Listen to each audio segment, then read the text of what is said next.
is beefed up so that they, the minority side, are not put in danger. I mean, just as we brought earlier to the public, he used a number of words against the minority, the majority, i.e. the NDC MPs, describing their attitude and how they conducted themselves. But he even cited examples about how in the past, the current speaker, Alban Bagbin, then as a leader of the NDC caucus in Parliament, asked questions on the committee. He cited the example of Haruna Ijusu as well, cited the example of Muntaka Mubarak, and a host of the NDC members who were very tough in his view on the vetting panel in previous instances. And so his positioning and that of the minority as it stands now is not something that is new, for which should raise some form of, opposition or resistance from the majority side. Eric. And we know that the clerk of that appointment committee is yet another subject of serious contestation from the NPP. Alexander Afenyo-Markin did not mince words, went at her again, described her as partisan. What do they want done with regards to her? See, Eric, it is simple, and this is it. The NPP, which is the minority caucus, wants the clerk to the committee taken off. They say that they are communicating to the clerk, to the parliament himself, to ensure that there is a new person brought to that committee. They believe that she's not dealt fairly with them over the period.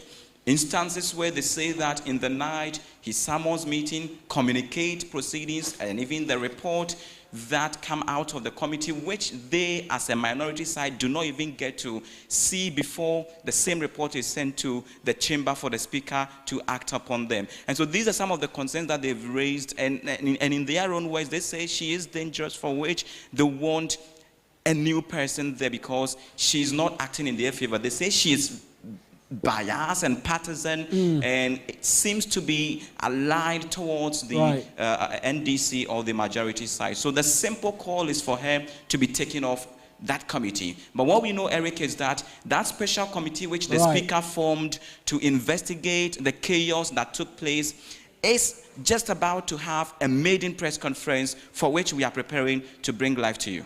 Right then, Chris, thank you very much. And it's very important, that last point he mentions with regards that 7-member committee that the speaker formed, given a 10-day ultimatum to finish its work and present its report to the speaker. They are expected to address a maiden news conference where live they will be bringing the details to you. But let's try and bring you a bit more from that press conference by the minority and their leader, Alexander Afenyo-Markin, and then some of the things or the issues they've been raising at that particular news conference. Allow ourselves to be taken for granted. A clerk to committee must be professional, must be neutral. She cannot be an armchair committee clerk and claim that she's been sending people. When she knows that whenever a report is ready, she must personally hand it over to the majority leader and the minority leader to look at it. The practice has always been that committee report must be shared by the ranking and the chair so that we all make our input. She doesn't do any of that. We've reported it to the clerk, and we hope that the clerk, after engagement, will come back to us. For now, we don't want the clerk on the appointment committee again. We, the minority, are calling on her, on the clerk to parliament, to remove her from the appointment committee unless she's ready to turn a new leaf, to be a professional and engage us. To make matters worse, she's taken to insinuating against us on social media, particularly using her WhatsApp status. We've seen all of that. We've printed it. If she, as a clerk, wants to be an NDC activist, we expect her to resign and fully participate in the NDC politics.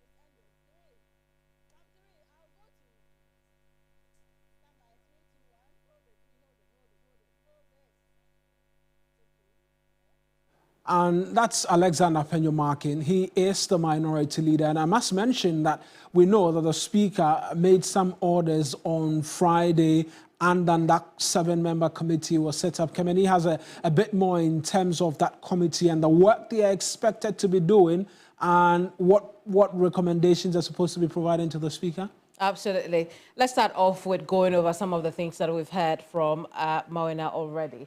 We know that the Speaker set up the 7-member committee. They have 10 days to deliver on the terms of reference, so to speak. The Clerk to Parliament is supposed to assess the damages, and MPs responsible will bear all costs. It's something that the public is called for. The Speaker put that in his string of measures. We also know that the Clerk of Parliament is directed to file a complaint with the Ghana Police Service. Remember, the Speaker had made mention of the fact that MPs cannot take undue advantage of their privileges, and that's why this matter is being sent to the police as well. Now, as part of these measures, the Committee of Selection is to restructure the committee and revise rules for nominee assessments. And I'll say again, this is one of the measures that the Speaker has announced that created confusion in terms of understanding between the minority and the majority. While the minority said that it meant a reconstitution of the Appointments Committee because of the members who have been suspended, the majority side said no, it is not part of what the Speaker has said. Perhaps more understanding will come on that later. We also know that the 4 MPs suspended will have an early vacation for 2 weeks starting last Friday. It was to take immediate effect. But in case you don't know, these are the MPs who have been suspended. The chief whips of the House, both on the majority side and on the minority side. We have the MP for South Dai constituency, Roxanne Nelson Dapiamekpo, who is the majority chief whip. And on the minority side is Frank Anot Dompre, MP for Nsawama Dwejiri constituency, Al-Hassan Suleiman Tampoli Gushegu MP, and the second deputy minority whip, Jerry Ahmed Shaib. Well, another press conference ongoing right now in Parliament, and that's where we want to take you. Press conference. But before we start official press conference, I want to put on record that we had our preliminary meeting this morning. We are a 7-member committee. 4 of our colleagues joined via Zoom. One has traveled outside the country, so she has to join via Zoom. 3 of them are in their constituencies, so they joined via Zoom. So whatever we will be telling you today is as a result of our preliminary meetings that we have this morning. Ladies and gentlemen of the press, we are grateful for your presence to cover this press briefing on how our committee intends to carry out its work. To a short notice, indeed the media's effort at helping to inform the public on events in Parliament has been very helpful, and we are thankful for your continuous support in this direction. Fellow citizens, you are all aware that on Friday, the 30th of January 2025, the Right Honourable Speaker constituted this committee to look into the unfortunate incident that occurred on Thursday, 30th January, and the morning of Friday, 31st January, at the vetting committee sitting. Ladies and gentlemen, you will recall that the Right Honourable Speaker gave this committee a very short period of time, only 10 days, to submit its report on the unfortunate incident. Considering the urgency with which we are to work and present our report, we have decided to outline the modalities and rules of engagement relative to the committee's work. Firstly, and by way of emphasis of our job, we are to conduct a full-scale investigation into the event of Thursday, 30th January, and the morning of 31st January.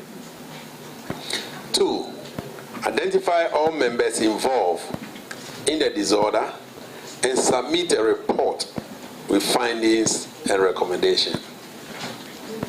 To do this, the committee wishes to announce that we have decided to hold a public hearing of all the issues starting from Wednesday here in Parliament House at 10 a.m. prompt.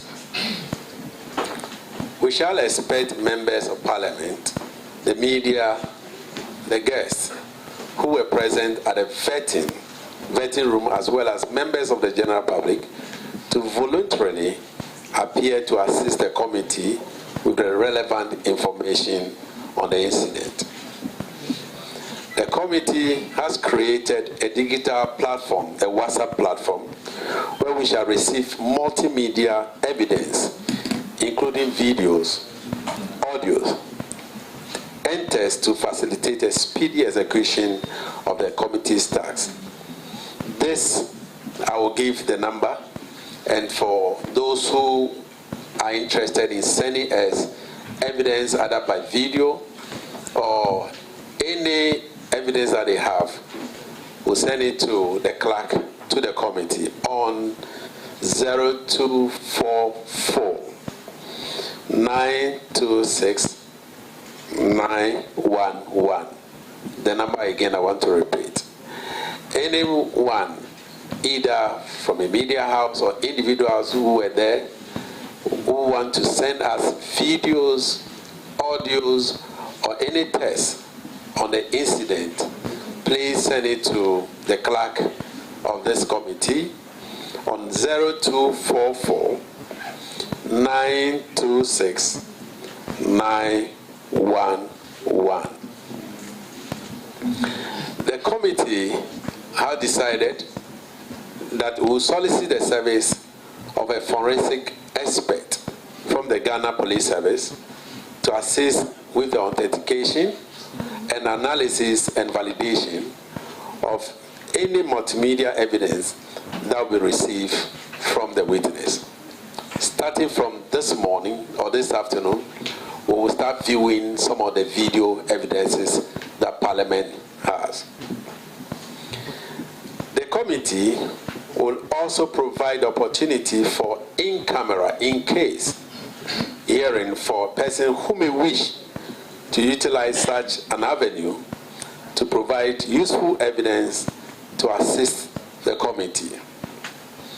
Ladies and gentlemen, it is our hope that all citizens will stand with Parliament of Ghana in this trying moment to assist in rebuilding our enviable democratic attributes as we undertake to execute this task. In conclusion, the committee would like to place on record that it is not part of its job to target or witch hunt anyone. And I want to repeat it.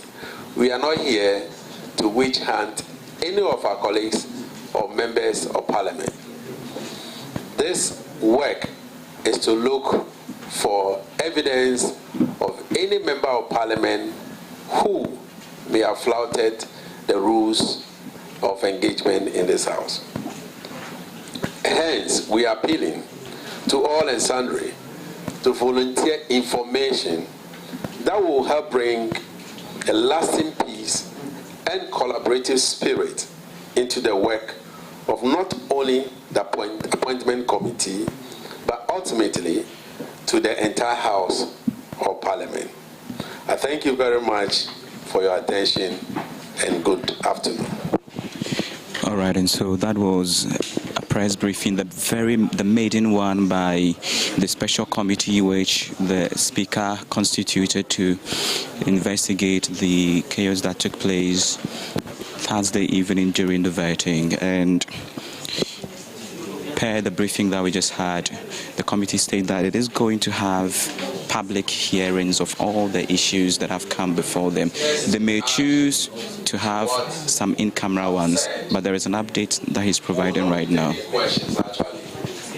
This is just a preliminary to set the tone. I've mentioned from the onset that we are a 7-member committee.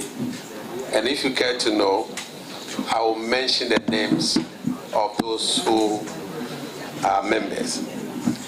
Honorable Emmanuel Bejura, myself, who is the chairman of this committee. Honorable Kwame Enyimedu Entry, he joined us this morning via Zoom. He mentioned that he's in the constituency, but he'll be here tomorrow. But he has joined the preliminary discussion via Zoom. Honorable Gisela Akushika Teta Gotui Mrs., who is out of the jurisdiction, and she also joined us via Zoom. Honorable Abena Ose Asari could not join via Zoom, even though she stated on her platform that she'll be here tomorrow. Honorable Zaneto Ajiman Rollins, doctor, she is here in person. Honorable Vincent Opon Asamoah also joined via Zoom. In fact, he is on the way coming from his constituency. He joined via Zoom, and I'm sure by the close of the day, he will also be here to watch the video, the initial video with us. Then we have Honorable Bid Awan Tazuma Zidi. He's sitting on my right hand. Please help me. It's pronounced properly. My first name is Bede. And don't be afraid about the spelling.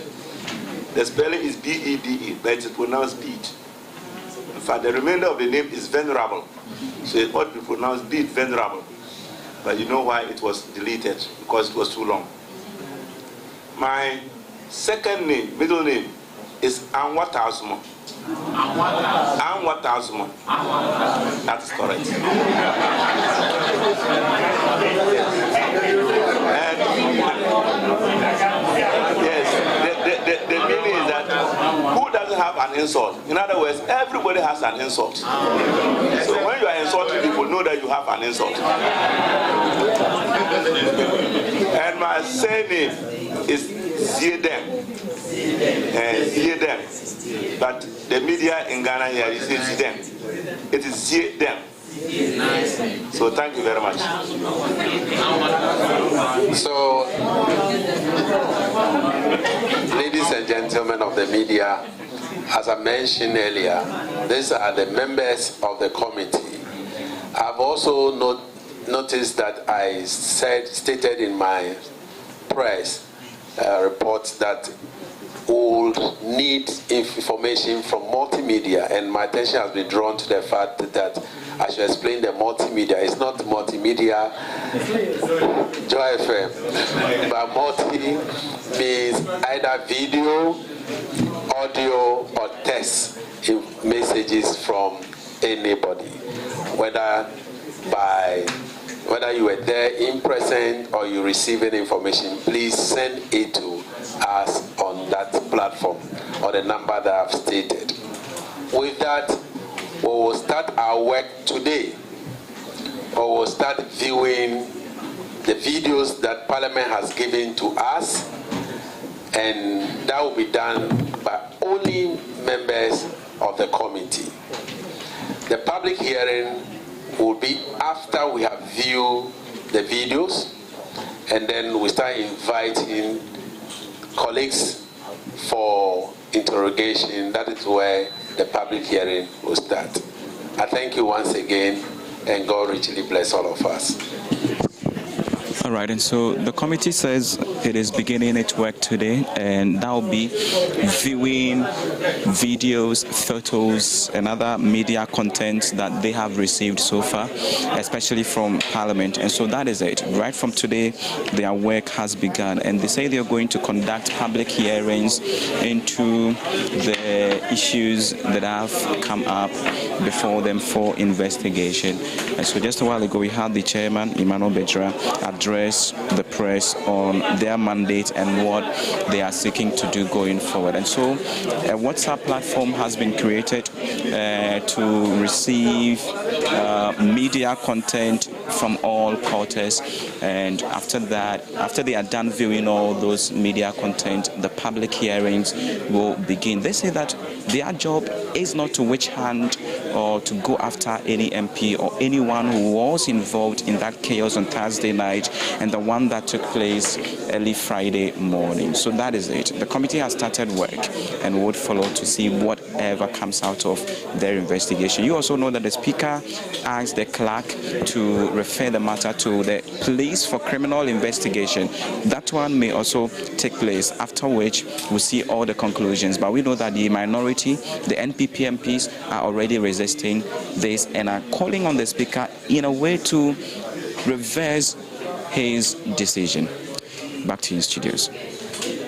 Much Christian Yali has joined us from Parliament, where the 7-member committee has just concluded their very first news conference. They say they will start work today. But in addition to their work, we know the Speaker has announced a raft of measures, including the Clerk of Parliament assessing the damages and MPs being responsible, bearing the cost for all the damages. The Clerk to Parliament is also directed to file a complaint with the Ghana Police Service, and then the Committee of Selection to restructure the committee and revise rules for nominee assessments. We also already know that the 4 MPs are on suspension. Let's head out again because it's first day for the acting governor of the Central Bank, Dr. Johnson Esiama. Our cameras were there, and Pakwesi Asare is bringing us the very latest on that. Pakwesi, what else can you report about today?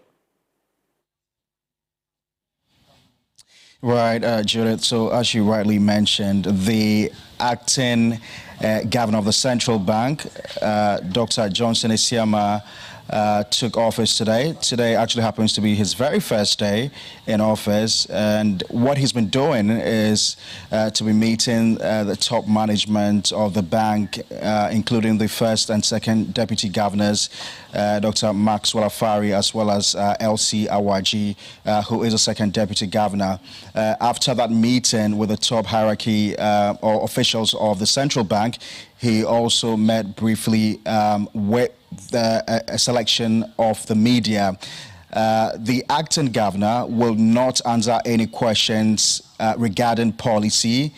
However, he was ready and willing to speak about, the fact that he's come back to the Bank of Ghana, a place he's worked for over 20 years. Issues about whether or not he's missed the old head office in Accra, and what this new building, the Bank Square, means to him or for him.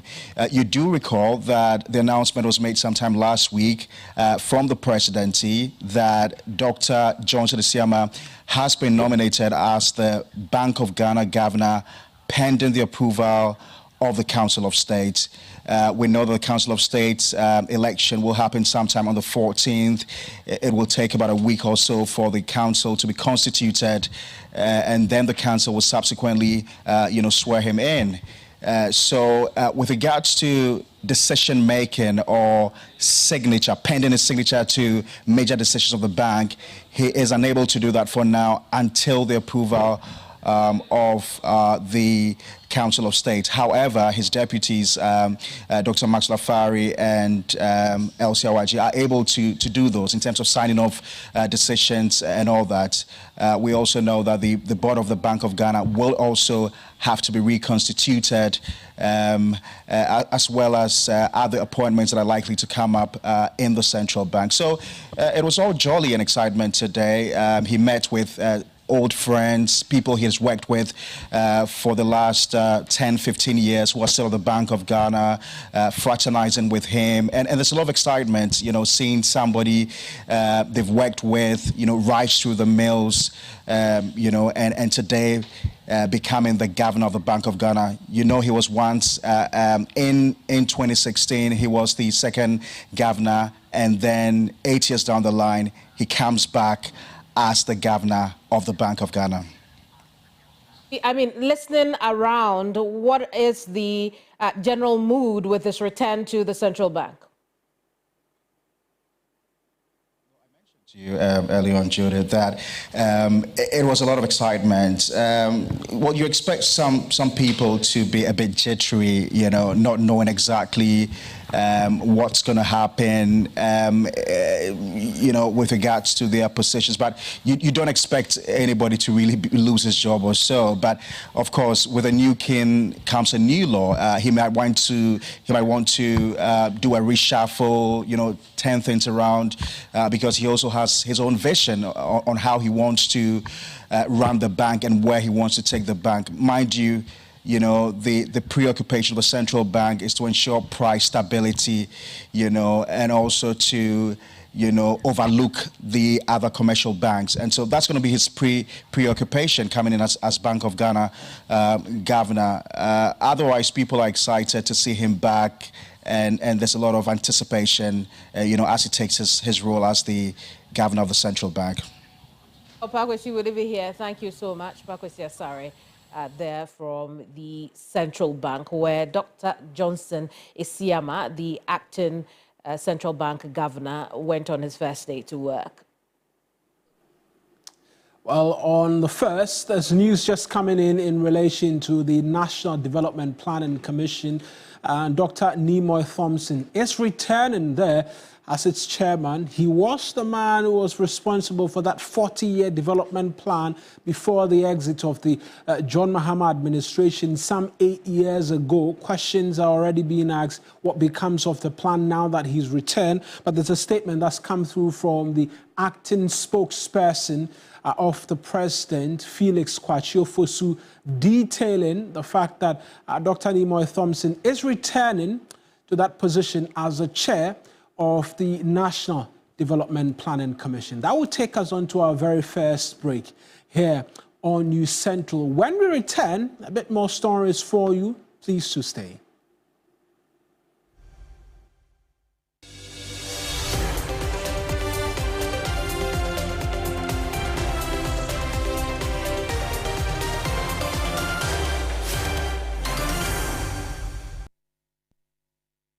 You know, one bucket of Flamingo paint is equal to several buckets of any other paint brand on the market. Flamingo paint, superior durability, superior hiding, superior coverage. Flamingo paint, simply superior. You know, one bucket of Flamingo paint is equal to several buckets of any other paint brand on the market. Flamingo paint, superior durability, superior hiding, superior coverage. Flamingo paint, simply superior.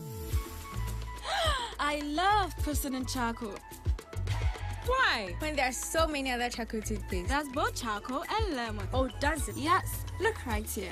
Yes. Pepsodent Charcoal has two of nature's powerful whitening ingredients. With the power of activated charcoal and lemon essence, it removes stains and whitens teeth naturally. Convinced? Well, I am. Just look at your beautiful Pepsodent smiles. For naturally whiter teeth, Pepsodent Charcoal.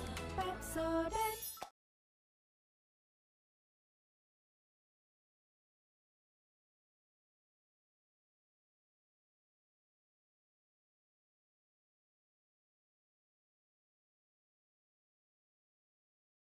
When the sun rises, there is hope.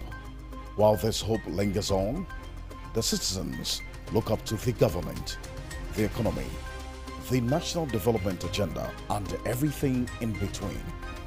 On Ghana Tonight, it's our utmost priority to bring you insightful conversations on the economy, break down the biggest issues while setting the agenda for transformation and national development. The big and important stories are treated from the human interest angle, while the facts and the figures are painted with precision. So now, let's cut the convention and start the conversation here on Ghana Tonight. I am your host, Alfred Okamsi.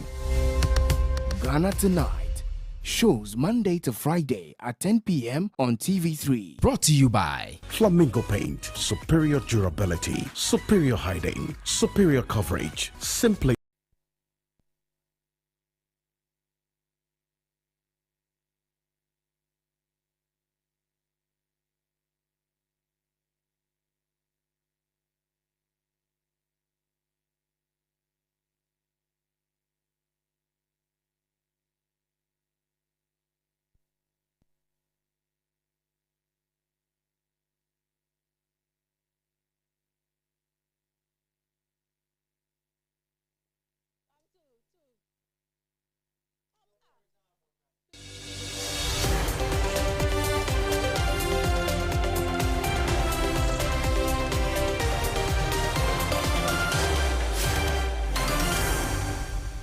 Welcome back. This is still News Central, and you're live on TV3. Now, cholera outbreak in Agona West has devastated the community, claiming the lives of at least 3 people in the past month, including 2 young children. The children, aged 8 and 6, died after suffering from severe vomiting and diarrhea, despite their mother rushing them to the hospital. In addition, a pregnant woman is battling the disease, fearing for the life of her unborn child. Godwin Asedeba investigates the reality on the ground. Behind me, a patient is fighting for her life. Cholera is not a disease that belongs to 2025, yet here in Agona West, it has stolen lives. The people here are not just suffering, they are dying for something as basic as good sanitation.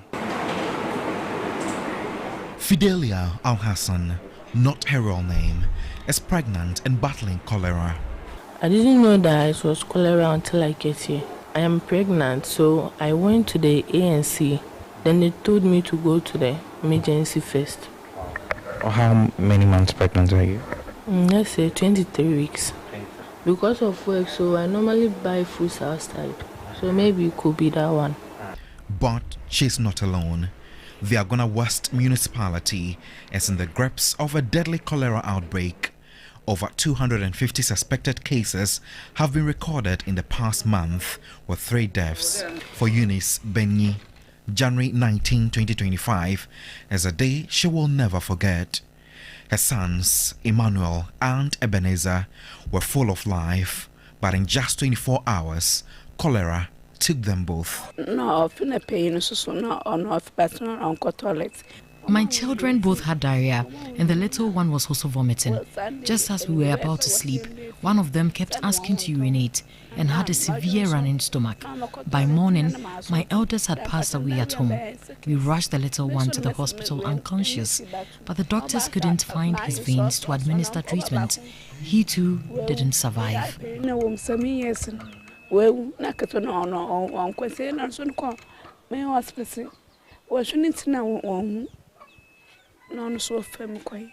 Doctors at the Agona Swedro Municipal Hospital confirmed their deaths were caused by cholera. But the nightmare is not over. Eunice's last surviving child is also fighting the infection, and she's afraid she might lose him too, despite being treated and discharged from the hospital. Yvonne Benyi, who shares a compound with Eunice, says 5 children in their household, including her own, have contracted the disease. My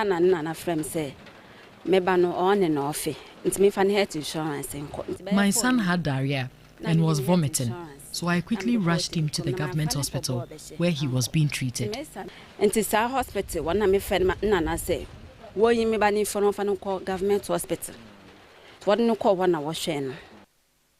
I am heading to Nkum, a community about a 40-minute drive from Swedro in Agona West, where the cholera outbreak is also taking its toll. Access to potable water remains a major challenge here, with most residents relying on untreated stream water for survival. This is just one of the main streams that connects at a point where residents here in Nkum would come and fetch water for their menial activities. Clearly, you can tell the water is unsafe, it is untreated, but this is what residents here in Nkum depend on for survival. We drink this water. My parents use it for cooking and even take some to the farm to quench their thirst. We use this for bathing, drinking and washing. A heap of refuse sits dangerously close to the streams, while open defecation is rampant, further worsening the situation. This is a breeding ground for cholera, and the community is paying the price. 2 people have already died here, and more are falling sick by the day. Environmental Health Officer and member of the Rapid Response Team working with the Ghana Health Service, Mark Jojoji, has been working tirelessly with his team to contain the outbreak. We intensify our hygiene education activities. We go from churches to schools to public gathering places to educate them on the surge of the cholera.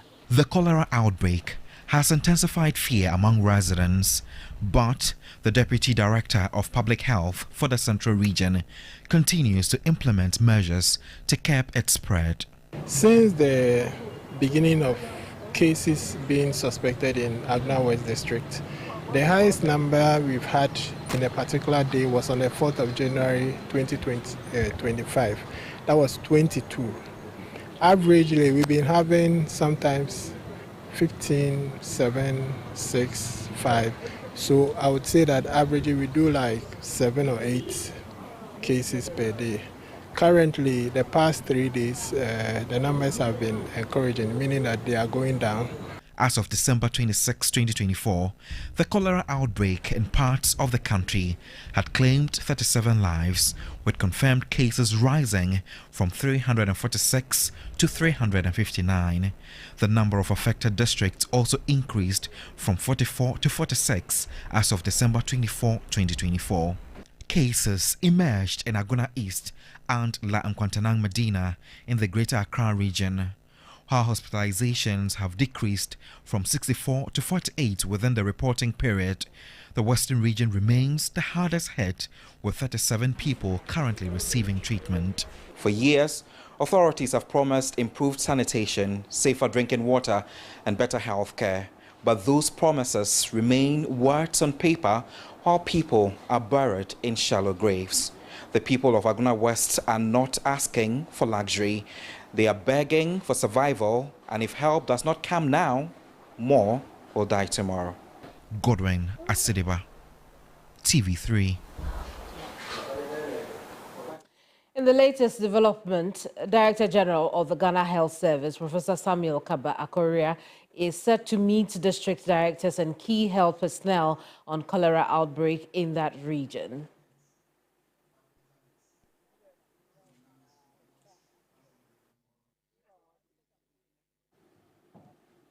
Let's take you to the Ashanti region right now, because the regional minister, Dr. Frank Amoakohene, has pledged to work with all employees of the Regional Coordinating Council to satisfy the interest and development agenda of Ashantiman. On his first day of reporting to work, the minister has been engaging the various departments to properly acquaint himself with the operations and deliberate on how they can work together to give the region a befitting status. My colleague Ibrahim Abubakar has joined us from the Coordinating Council with a bit more. Ibrahim, describe to us the sort of reception he received on his first day of work. Well, Mauna, it was massive even before he entered, just at the entrance of the Regional Coordinating Council.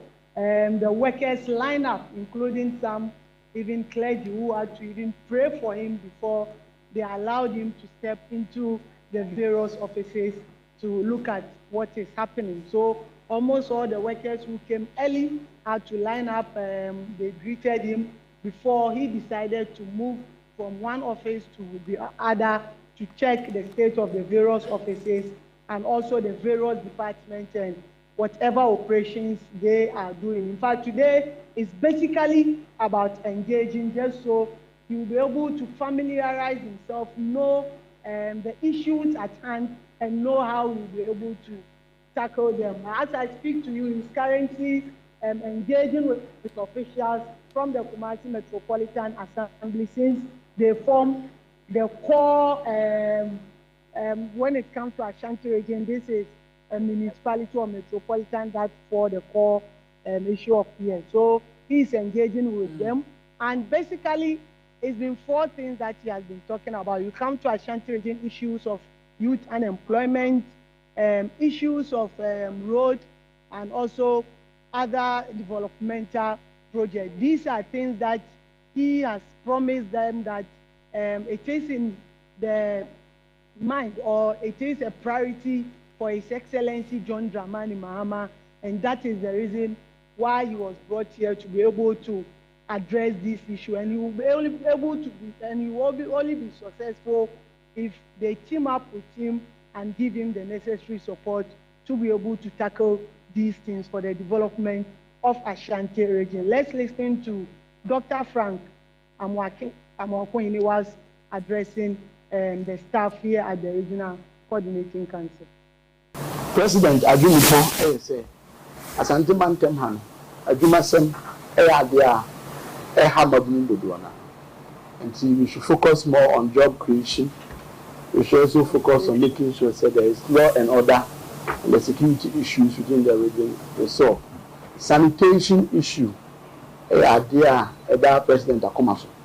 I better make sure say everything at the top. Mining any water bodies and also Alabama video area key am President of the Republic of Ghana. About one women see a friend king of infrastructure. See about CM bridges are infrastructural gap now. Idea that President Akomaso. When I the RGCP say you have one minor at you anymore. I'm a show man. We are able to mass abwa and make sure say you'll be each other's keeper to make sure say all these. That's Dr. Frank Amoako-Hene speaking to why he's there as a new regional minister for the Ashanti region, talking about employment, job creation, and the likes. Ibrahim, just briefly, is he expected to meet any other groupings after meeting the KMA authorities? Well, he will be meeting officials of the Forestry Commission. You know, in his speech, he talked about addressing issue of illegal mining. And in recent times, it has also reared its ugly head. People invading our forest reserves. So I've been seeing officials of the Forestry Commission. So they will engage them tomorrow. They will have a RECSEC meeting so that they will map up strategy towards ensuring that they move out all illegal miners from the forest reserve as directed by the president and also on our water body. So these are the things they are looking at addressing, at least at the immediate level before they even come out with a long-term plan. So yes, he will also be meeting with other stakeholders. For those details, that's my colleague Ibrahim Abubakar speaking to us from the Ashanti region with regards first day of work of Dr. Frank Amoako-Hene. But we can bring you some other matters pressing this time because it has to do with our football, local football here in Ghana, and hooliganism, which is fast becoming a part of it, has resulted in the alleged death of one individual following that game yesterday between Nswatraman and then Kumasi Asante Kotoko. The GFA has subsequently taken action barring Nswatraman from playing at their home venue. Let's bring in Mutala Yakubu, who is with 3 Sports right now for a bit more in terms of what it is that we know and what has brought about all of this. Mutala, a very dark day yet again in Ghana football. We're having too many of such days in recent times. But what really happened now that we're seeing this sanction from the GFA? Well, I mean, as you all know, it was a game between Nswatraman and Kumasi Asante Kotoko where some altercations ensued on the pitch. It transcended into the fans and there was crowd violence. So after the game, a popular Kotoko fan known as Nana Poli was going outside the stadium where he met his untimely death because somebody stabbed him. And there's been a lot of development on this issue. As you mentioned, the GFA last night issued a ban to Nswatraman from playing at the Nana Kramansa Park. This afternoon, another update has come from the FA where they've postponed all the match day 20 games in the Ghana Premier League. So this weekend, we are not going to have any game. They say that they need time to have an emergency meeting with all the 18 clubs in the Ghana Premier League to be able to properly probe this issue and come up with their next line of action. So there's a ban on Nswatraman as well, and we are having further updates as well. This afternoon, we heard that Nswatraman may be pulling out of the Ghana Premier League. And if what's the basis of this decision? Because we saw their earlier statement where they were denying any culpability in any way or form. Now we're getting updates that they might want to pull out of the GFA. Now reports are circulating is that the owner feels that he's not making returns, and people are asking, why do you have to come up with this just after this incident has happened? But Kotoko fans also held a brief meeting this morning, and they want the owner of Nswatraman, that is the former MP Ignatius Bafo, were arrested and also threatened to pull out of every GFA organized events. So the FA must take note of that. But there's been widespread reaction, especially coming from the Sports Writers Association of Ghana, SWAG, who have condemned this act of violence and says that hooliganism has no place in our game. We've also been speaking to ace journalist, that is Jerome Mochri, and he tells us what this actually does to the image of Ghana football. It adds to the, excuse me to say, the debt that has been associated with the game, which some of us have been talking about for a very long time. It puts the league in very bad light that, for instance, our league centers are not safe to the extent that someone will go there and whether it's an altercation between supporters or it is angry reactions from supporters leading to knife stabbing is a very serious incident. It is not something that anybody who is in the management of the league will be happy with. Already the FA is taking some actions. They say they have banned the league center. I'm also reading that the matches for the upcoming games are not going to be played. We're also hearing that Insuatreman is even contemplating pulling out of the league.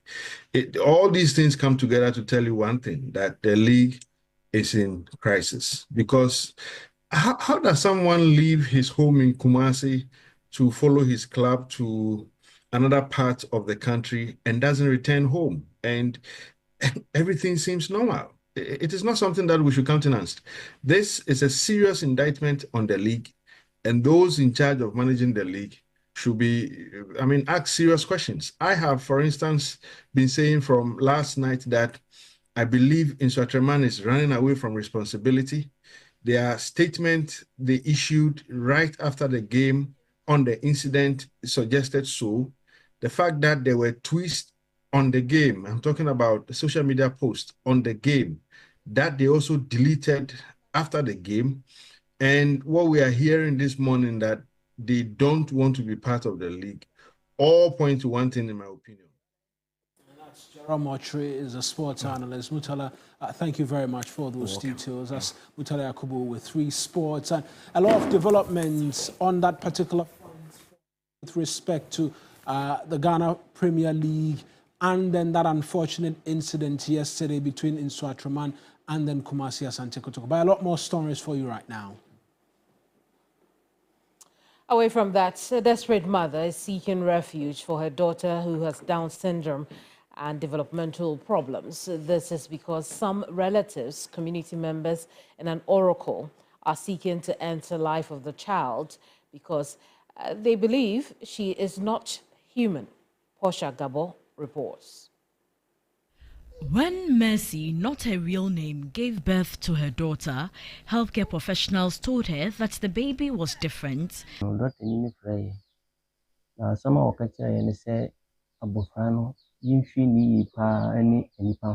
The doctor told me to be extra cautious with my child in public. They claim my daughter is a river baby and that they'll kill her. But society and relatives posed the greatest threat. A man met me and asked if I had delivered. I said yes. He asked if my husband's grandmother had died. I said yes. He said my daughter is the reincarnation of an old woman and that I must prepare concussion to bath her. With nowhere to turn to, Mercy sought refuge with a pastor. A week ago, the mother came to me crying that this is the issue that is confronting her, that they say the child is not a human being. So they will do everything to eliminate the child. How are they going to eliminate the child? So if they are going to use juju or something, it will not happen because we pray that that thing will not happen. So I told her that, or if they will poison or something, then you should make sure that the child shouldn't go to those who are saying that they will eliminate the child. So I left and I came home. So in the night around 8 o'clock, the girl called me again to inform me that they have called her again, informing her about what they will do to the child. The thing prompted me. I said, no, this thing cannot happen. So I called my area head, and a friend gave Madam Portia number to me. If I call her, maybe a help will come from to rescue or to save the child. Her husband is at his wit's end, unsure of how to protect their child. To me, no, me problem biya wa bofran. But do say when Jim Phoebe on the Minkasa. I don't think she has a problem. We are only worried she does not talk. I will not allow my family to harm her. By family, with that my notice, I don't think it can be possible. Agnes Teko Nyamite is the executive director of Down Syndrome Ghana. It is very, very sad. Children with Down syndrome are human beings just like you and I. They are also wonderfully and carefully made by the God who created you and I. My daughter Toda, who will be 14 years in March, she also has Down syndrome. When I gave birth to Toda, it was the same with her father. So Toda will be 14 years. She has never met her father. So the stigma is real. This is not an isolated incident. More parents who have children with special needs keep reporting threats by either relatives or some members of society to kill their wards. Last week, we reported on a mother who fled her hometown after relatives threatened to kill her daughter born without legs. The stigma is also a concern. The parents are calling for urgent intervention, fearing that their daughter's life is in imminent danger, as the oracle and their relatives could discover their whereabouts to harm their child. She needs to be protected. And I'm pleading with government that there should be shelter for these children, so that when somebody hears something like this, you know where to place the child immediately. If there's any need, medical support or any need for the child to get proper care, so that the family will believe or will come to the notice to the family that the child is not something else, but is a human being. Authorities must take immediate action to enforce laws protecting the right of children with disabilities. Education and awareness campaigns are also crucial in changing societal attitudes. Having a child with special needs is not a curse. Portia Gabo, TV3 News. Yeah, gut-wrenching. Yeah, glad that Portia was able to get the camera lenses there and then prevent what possibly could have been a travesty in the slightest. Anyway, it's good to be back on News Central. It's been a minute. Yeah, quite a while, but we're back, hopefully for a much extended period before other matters take precedence over the news again. I am Mawina Egbeta. And I'm Kevin Yamano. Stay on for the afternoon show. Bye-bye.